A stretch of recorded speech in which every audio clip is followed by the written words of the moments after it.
Hey guys, how's it going? Today we're going to be building the Spyglass from the Netflix show, A Series of Unfortunate Events. If you're not familiar with the series, it started out as a volume of books following the lives of the 3 unlucky Baudelaire orphans. I love the books, I love the movie, I love the TV, but just seemed fitting to add this to my collection of movie props. Alright, let's get building.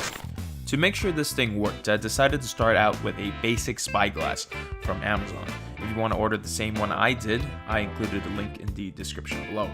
I'm going to be using a PVC pipe that fits the Spyglass as the blank, so we can work on that safely without damaging the real Spyglass, and we can just fit everything else together at the end. I printed out the logo and cut out the shape, and traced that shape into clay. I cut the tip of the PVC pipe, which will eventually be the cap, attached to the VFD logo on the top.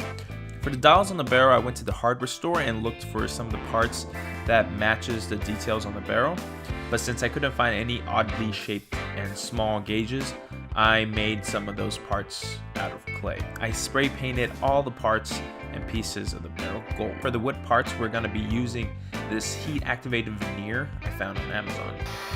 All you do is heat it up and glue it on. For the symbols, I traced what I could see from the reference photos in Photoshop and cut out some decals on my silhouette cameo.